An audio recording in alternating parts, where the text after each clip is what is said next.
Now in English, okay? A man, he opened the zoo, okay? For the people to come and like zoo. Everyone know what's zoo, okay? So he put it 1,000 dinar.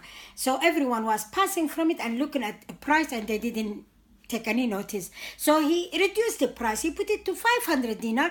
They did the same thing. They didn't want it to pay 500 dinar. He said to himself, let me put it 250. Maybe someone will go in. He put it 250. Nobody went in. So he said, oh. So he put it free, big. He said free. Anyone can go and in the zoo. So everyone went in. There were so many people inside that zoo. So the man, what he did, he locked the gates and he opened the lions and the tigers, and and the people start screaming, please, please let us out, please. He said, no, each of you pay me 2,000 dinar to get out from here. Can you imagine how much money he made? He had a brain.